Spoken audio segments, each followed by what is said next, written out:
Oh wait, hold on a second. Anyone who talks besides 10 gets echo. Oh, did you put us on your Oh, yeah, audio, I did, 10? but I...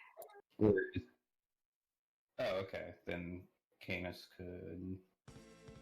Which one's better? I guess Canis is typing. Should I So which is restart?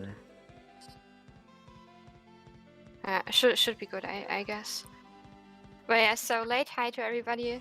Welcome to Super Valis 4. Yeah, the Yeah. SNES Valis, I say that because there is another version for PC Engine, which came out a bit earlier than this one. Quite a different game. I don't know if you ever saw that, Joe. Yeah, it has a few more stages than this game. Different music, has more playable characters, and also voice acting from what I believe. It's a very, very different game. Oh. Yeah, I heard of it, but I didn't see much of it. Actually, TMR did like a playthrough of some of it, and I watched that. And it was like, yeah, it looks really cool. It's more difficult, but I haven't tested it yet. But yeah, I mean, this like game it. rolls so deep, so better play this one. Oh yeah. Yeah. Especially this one. Yeah, it's strange how much this one's like the oddball compared to all the other Valis games. Yeah, there's also a reason we played the Japanese version.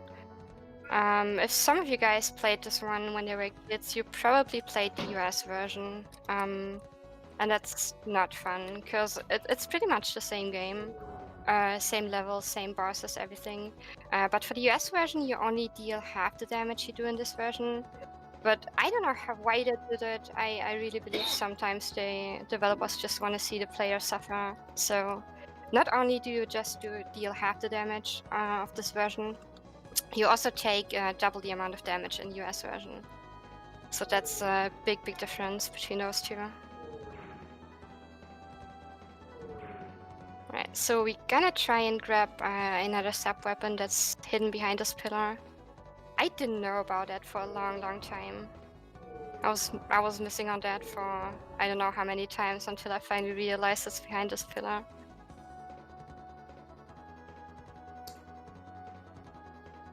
Yeah, there's a heart in the one behind it as well, Yeah. if I remember right.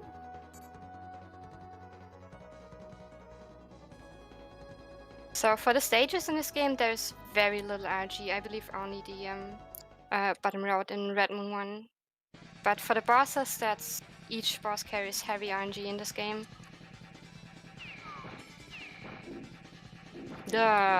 Missing so many hits. Yeah, there's basically two RNG address values that fluctuate every frame, and there's probably tons of other values that influence that RNG value as well, so pretty much as far as manipulating the boss fights, you're not going to do that. But fortunately, most of them have like a couple of patterns attached to them, so as long as you learn each scenario, you got some decent reaction time, you can be pretty good. Yeah, this is probably not my favorite stage, but my favorite check in the whole game.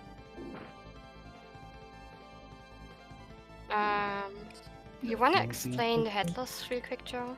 If you can. Yeah, I guess all it is that the game just doesn't update the hitbox when you transition from one screen to another.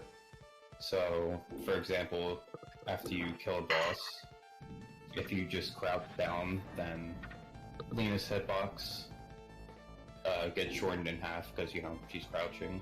But if you leave it like that and you transition the screen, the game just doesn't update, or it doesn't reset the hitbox. So as long as you don't crouch again anywhere for the rest of the game, it'll just stay like that. And as you saw her going through the bottom path there, it helps her get through without getting hit by the enemies. Because normally the very top of your head is gonna bonk, but as you can see, her face pretty much gets eaten by the ceiling. which is cool. So not bad so far. This is one of the bosses I hate the most in terms of RNG. Like sometimes I got like Yeah, 5 bottom fireballs and then she doesn't come out of the water at least once. Ooh, I accidentally picked up a heart. That's bad because I'm missing one sub button now. Wait, what? Oh no! That's not good. trying to think. Oh, it's only one of those sub weapons you have now, so this fight will just take a little longer, but at least you didn't overwrite the I'm armor. just not sure or what the I shot. did. Did I accidentally get a knockback into her head? Not sure.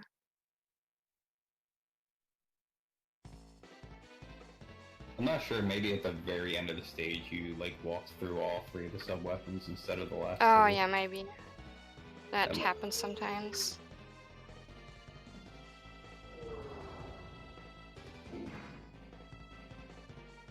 Yeah, so the Valkyries in this stage are like the only thing that are. I don't think they're random, but to me it seems like they have 2 different swooping patterns, and that seems random which one they do.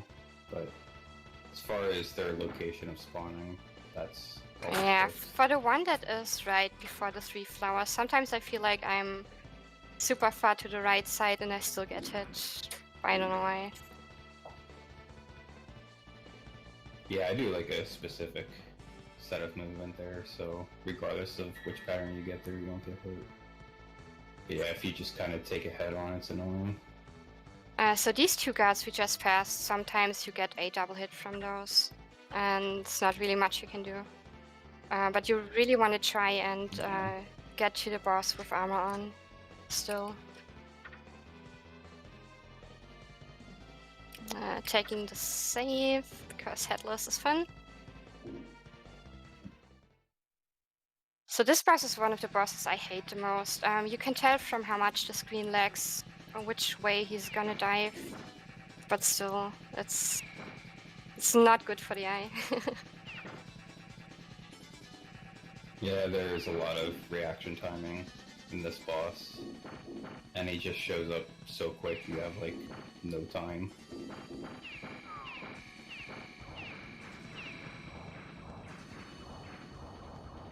Now comes everybody's favorite stage. I think this is one of the harder Yeah. stages when you start the game, I believe. I mean, there's some time where you can wait between because everything's on a global timer, but still. Nice drop 10.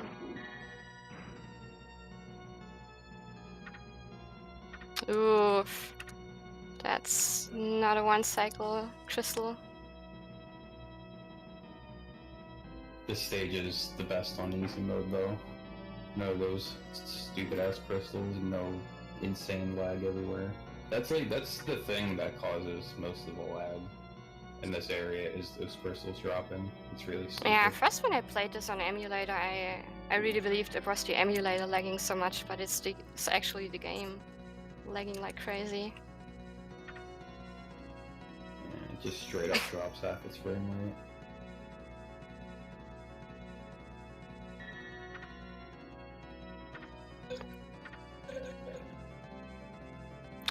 Baby is not okay with my gameplay so far.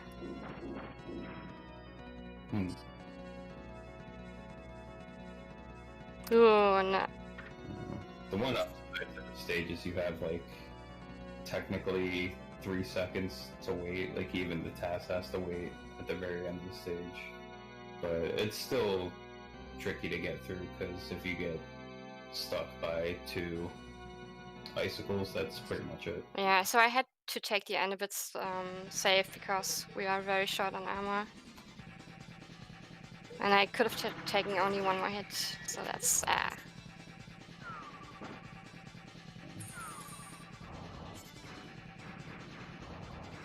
Got through it though, yeah.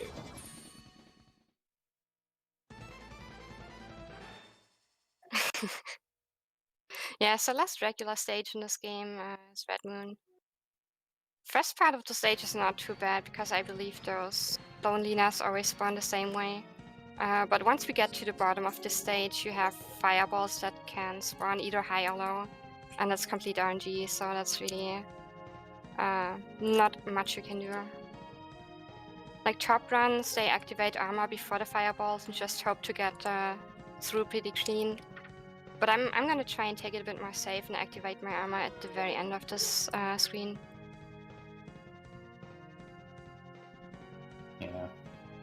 Even if you take some knockback, it'll be fine. This one I just don't understand. That one spawning. Oof.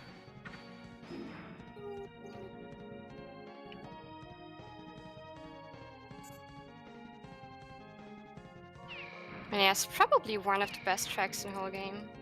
I really like that one a lot. Yeah. Ooh. It's definitely one of my favorites, if not my fave. So the thing with this screen is, if you do something different anywhere, you mess up one of the jumps like I did, you really gotta see what you can do, because all these fireballs are on a global timer. So it's really not fun if you mess up a jump. Because yeah. Yeah, the shockwaves are surprisingly pretty tight to execute without getting blown back or missing.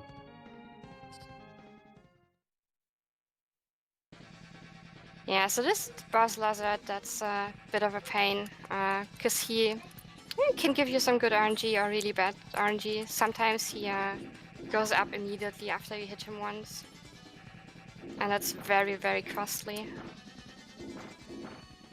I did got some double hits in. So that strat really took me a bit to learn.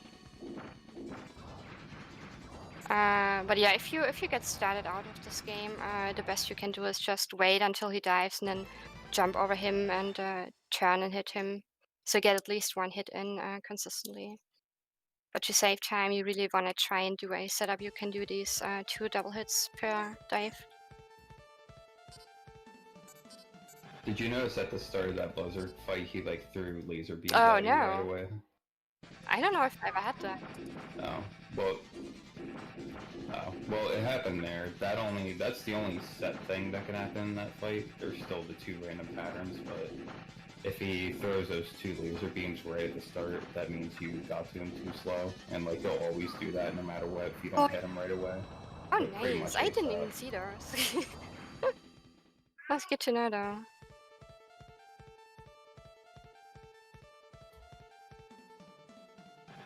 Alright, so yeah, your classic boss rush, we had Dalgan, now we have Medius fight again.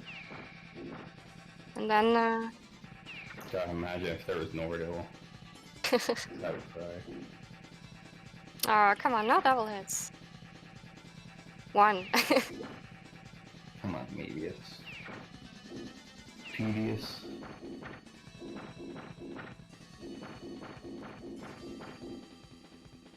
Ah! Wow, way too early.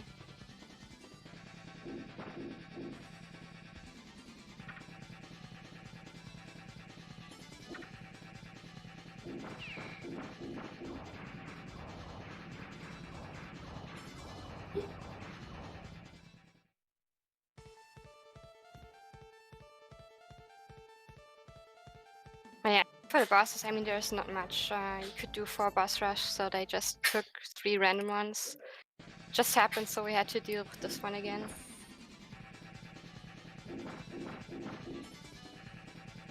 Ooh. Yeah, you see how he Yeah. shot the lasers at you right away. Yeah. This is also where the headless glitch comes in handy, because you can really jump up and kind of like reach his hitbox and don't get hit.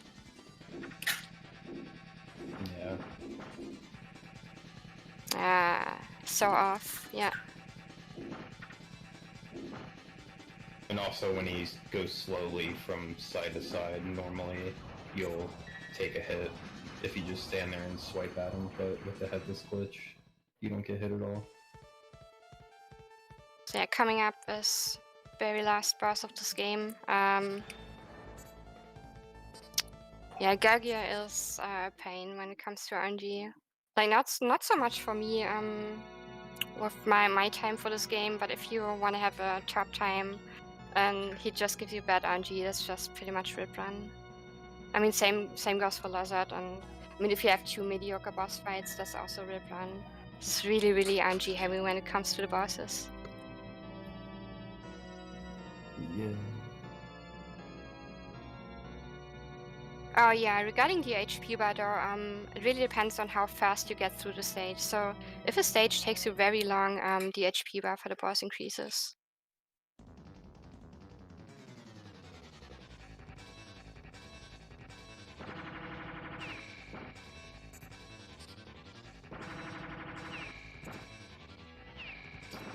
Yeah, I've always found it really dumb how the health bar isn't even true to what his actual HP is. Because it's like very significantly extended past what it visually shows. Like you saw, it took like, I think 5 armor bombs to get, no, 4 armor bombs to get that HP bar down. Whoa. That's fast. And, oh yeah. Right? Not too bad.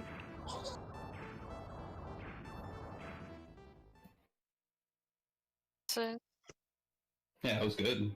GG. yeah, I choked it a bit on Lizard too, but that's really... You really have a certain timing where you need to do that initial jump, so he spawns at the height you just had when you jumped. Like the peak of your jump. So yeah, nice game. Not too long.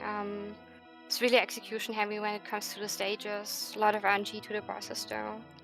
And yeah, we just made a Discord for this game, and there's a task and tutorial made by Joe. So if anybody wants to join us, feel free to hop in. Oh yeah.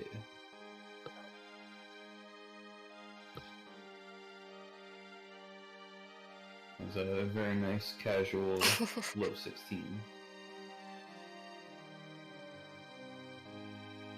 Yeah, I gotta say it feels really good on console. Finally, been on emulator for so long, and you can definitely feel the difference. Yeah, I guess that's it for me. Keep on watching, cause Running Deep is yeah, they're doing a great job, and I really like how we showcase especially smaller streamers so they get a chance to show their run.